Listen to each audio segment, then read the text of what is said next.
Hey, what's going on, guys? Welcome back to our YouTube channel and welcome to this particular video. This is the part number 11 of our Laravel tutorial for beginners series, and in this video we're going to discuss forms and how to save data.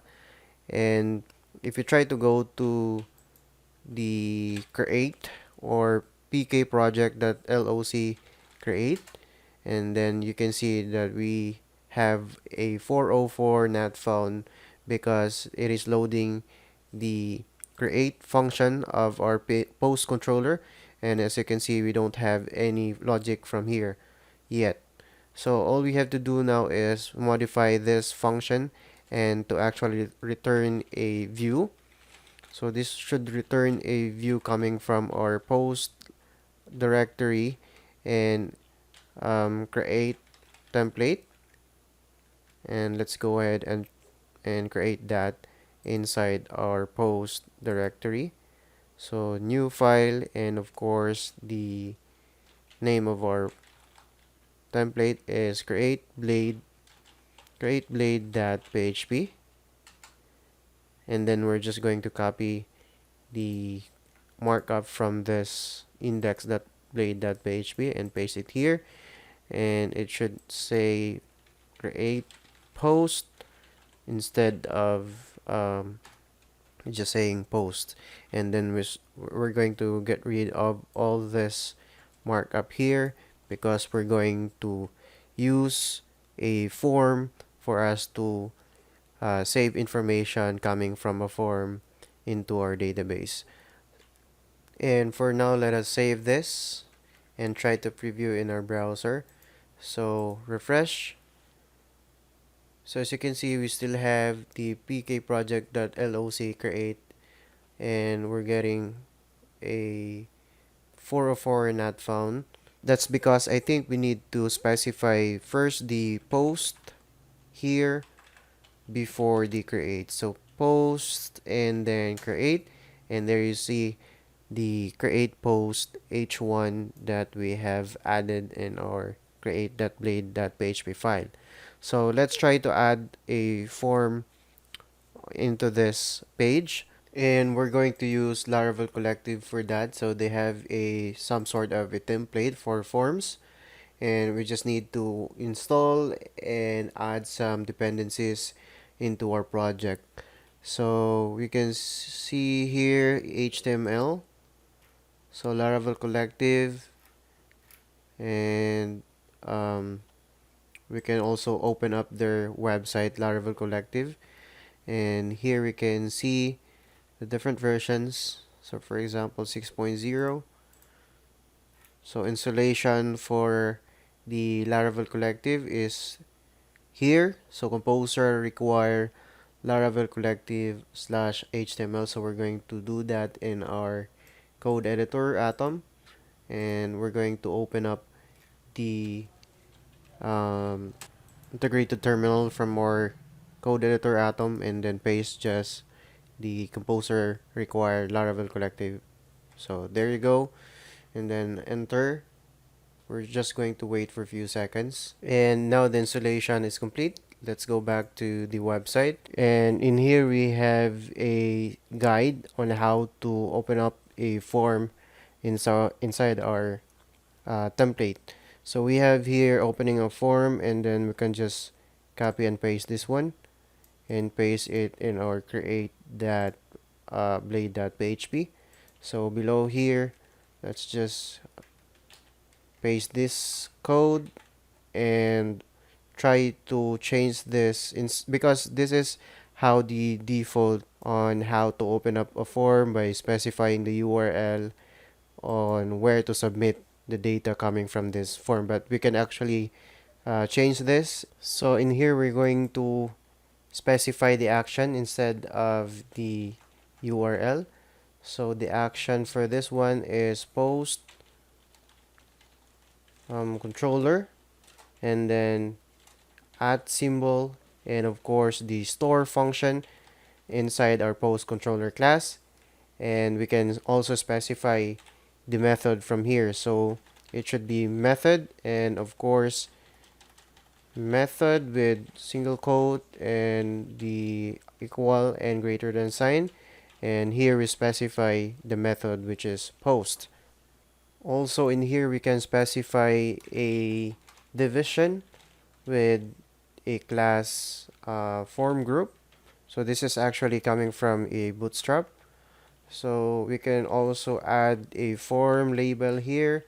So this will be form and then label, and specifying that this is a label for our title and the actual label of our title field.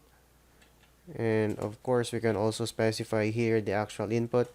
So form and then text. We can specify the name of our input, which is title, and then the value.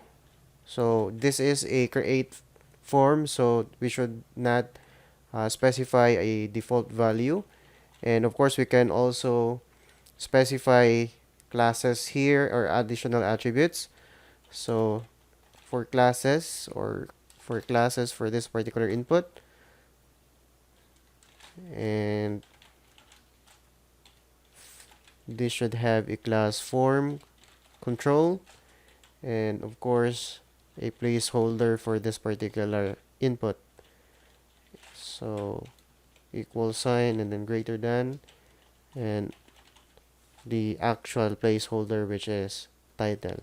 So let's try to save this for now, and let's go back to our browser to preview and try to see. Here we have the actual label and input field, which has the placeholder title, but I think we don't have yet the correct classes for our input, so it looks ugly for now. So let's go back to our code editor and try to see. So we have here, instead of class, we have specified classes. So save that and try to refresh, and there you go. We have a much better input for our title. And then we can also the same, or we can also do the same for our body.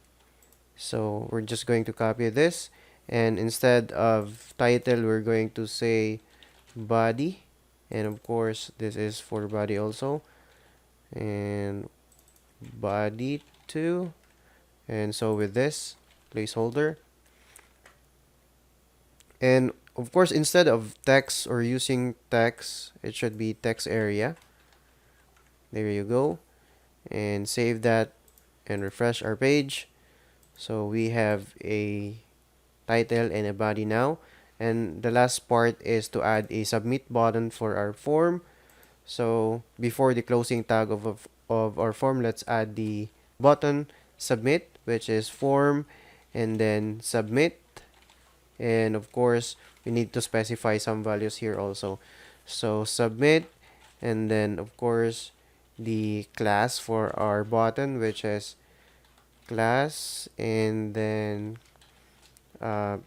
we can specify the btn class, btn primary, to signify that it is a button. So save and refresh. So now we have a complete form with all the fields and of course the submit button. And if you try to submit now, so it redirect to another page, and basically we're not doing anything for now because we should modify also the store function of our post controller. So let's go back first to our code editor and edit our post controller. So inside here, I'm just gonna close this real quick, and in here we need to add some logic to actually save our data coming from the form. We can also add the validation from this function also. So we can specify this, and then the function validate, and of course we need to have the request here, and also the array of the rules, which is for our title it should be required. Okay, so it should be required, and also the body tag or the body of our post should be also required. So, and then we're just going to return a number for now, so 143, something like that. Save this and go back to our browser, refresh, and then try to submit. So it is not allowing us to submit any data because it is empty for now. So, but we don't have a message that it is submitting an empty information. But if we try to have an information here and then submit, so as you can see, we now have the return information 143. So I think this video is rather long. So we're going to continue working on with these forms and how to save data in the next video. And I hope you learned something from this video, and see you in the next video. Thanks.